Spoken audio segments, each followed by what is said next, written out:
जरा इस तस्वीर को देखिए। पता है वे दोनों कौन हैं? जिस आदमी के हाथ में चाकू है वह इब्राहिम है और लकड़ियों के ऊपर लेटा लड़का उसका अपना बेटा है। पर इब्राहिम कर क्या रहा है? ऐसा लगता है कि वह अपने बेटे को मारने जा रहा है। मगर क्यों?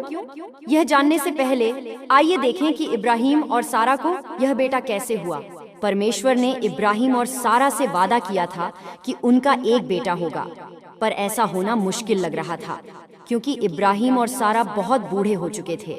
फिर भी इब्राहिम को यकीन था कि परमेश्वर के लिए कोई काम मुश्किल नहीं। तो क्या परमेश्वर ने अपना यह वादा पूरा किया? परमेश्वर को इब्राहिम से वादा किए 1 साल हो चुका था। उस समय इब्राहिम 100 साल का और सारा 90 साल की थी। तब उनके एक बेटा हुआ। उन्होंने उसका नाम इसहाक रखा। देखा यहोवा कैसे अपने वादे का पक्का निकला। जब इसहाक बड़ा हुआ तब परमेश्वर ने इब्राहिम की परीक्षा ली। परमेश्वर ने इब्राहिम को पुकारा और इब्राहिम ने जवाब दिया, बोलिए प्रभु क्या आज्ञा है? परमेश्वर ने उससे कहा, अपने इकलौते बेटे इसहाक को लेकर उस पहाड़ पर जा जो मैं तुझे बताऊंगा। वहाँ तू अपने बेटे की बलि चढ़ाना। जरा सोचिए, परमेश्वर की यह बात सुनकर इब्राहिम को कितना दुख हुआ होगा। आखिर वह अपने बेटे से बेहद प्यार जो करता था।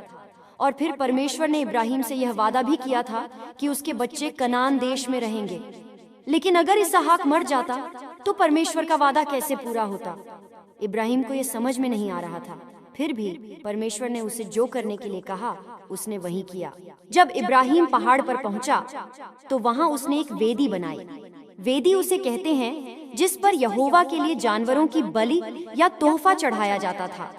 फिर इब्राहिम ने इसहाक के हाथ बांधे और उसे वेदी पर लिटा दिया।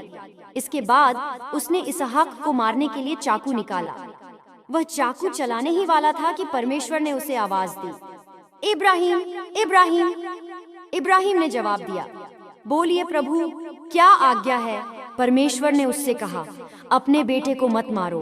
अब मैं जान गया हूँ कि तुझे मुझ पर विश्वास है, क्योंकि तू अपने इकलौते बेटे को मेरे लिए बलि करने से पीछे नहीं हटा। सचमुच इब्राहिम को परमेश्वर पर पूरा विश्वास था। उसे यकीन था कि अगर इसहाक मर भी जाए तो यहोवा उसे जिंदा कर सकता है। लेकिन सच पूछिए तो परमेश्वर यह नहीं चाहता था कि इब्राहिम अपने बेटे की बलि चढ़ाए। वह तो सिर्फ उसकी परीक्षा ले रहा था। इसलिए परमेश्वर ने कुछ ऐसा किया जिससे एक भेड़ पास की झाड़ियों में फंस गई। इसके बाद परमेश्वर ने इब्राहिम से कहा कि वह अपने बेटे की जगह उस भेड़ की बलि चढ़ाए।